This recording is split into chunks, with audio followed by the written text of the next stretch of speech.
बहू तो यार रिश्तेदारों के बीच बैठकर हंसी ठिठोली कर रही है। तेरी ननद सुनैना की शादी है। अरे हमें तो फुर्सत ही नहीं मिल रही है। और तू है कि समय खराब करती आ रही है। सास सबके बीच मानसी को आकर बोली। मम्मी जी मैं हंसी ठिठोली नहीं कर रही हूँ।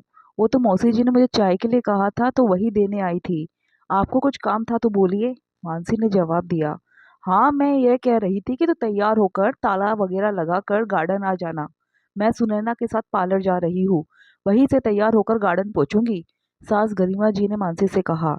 फिर अपने सभी रिश्तेदारों की तरफ देखकर कहा। तुम लोग भी फटाफट तैयार होकर गार्डन पहुंचो और टाइम से पहुंच जाना। पता है ना तुम्हारे जीजा जी को लेट होना पसंद नहीं है।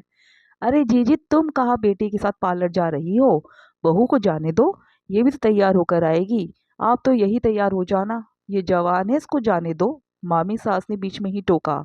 सुनकर गरिमा जी मुंह बिगाड़ते हुए बोली। अरे मेरी बेटी की शादी है पार्लर से तैयार होकर आऊंगी मैं। और रही बात बहू की तो जब इसके बच्चों की शादी होगी तो उसमें तैयार होकर आ जाएगी।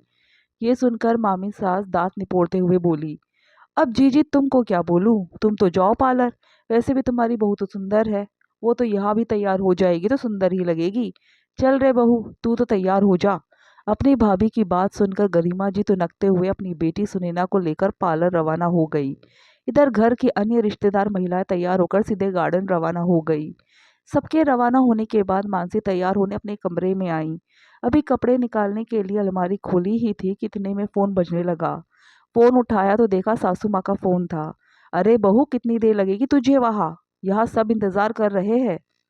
बस मम्मी जी मैं अभी तैयार होकर पहुंच रही हूँ। अरे अभी तक रवाना ही नहीं हुई तुम। कितनी धीरे धीरे काम करती हो और थोड़ा ढंग से तैयार होकर आना। हमारी भी इज्जत है समाज में। कहकर गरिमा जी ने फोन काट दिया।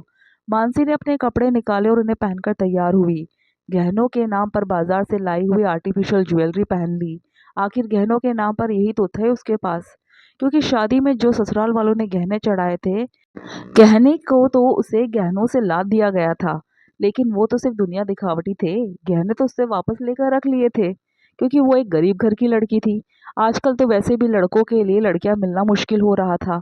ऐसे में अगर कहीं कुछ कमी रह जाती तो लड़कों की वैसे ही शादी नहीं होती।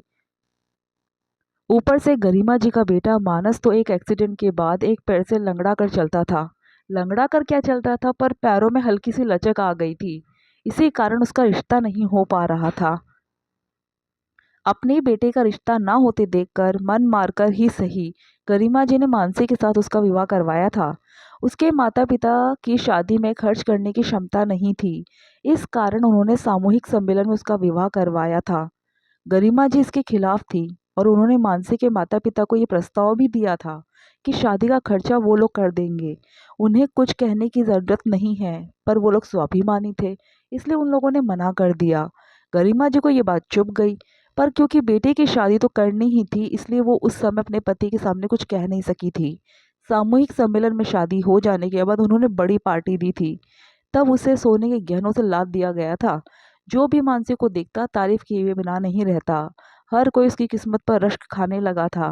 लेकिन पार्टी हो जाने के बाद और रिश्तेदारों के जाने के बाद गरिमा जी ने सारे गहने लेकर अपने पास रख लिए और उसे सुनाते हुए बोली थी। तेरे पिता की भी औकात है सोने के गहने पहनाने की जो यहाँ सोने के गहनों के सपने देख रही है। ये गहने मैं ही रखूंगी इस पर तेरा कोई हक नहीं है।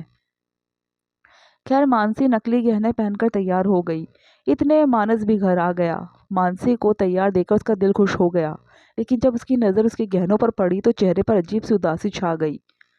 तब मानसी ने कहा क्या हुआ आप ऐसे उदास क्यों हो गए। ये सुनकर मानस ने कहा तुम जल्दी से घर पर ताला लगा दो।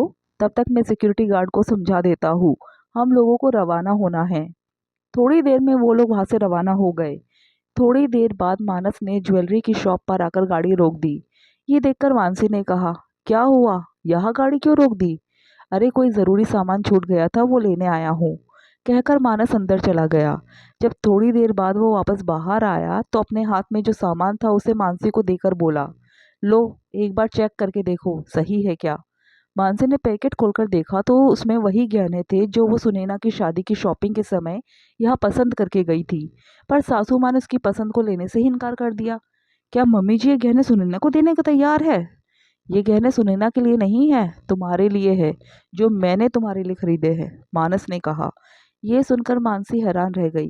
फिर बोली, मम्मी जी नाराज हो जाएगी। तुम उसकी फिक्र मत करो, चुपचाप नकली गहने उतारो और ये गहने पहन लो।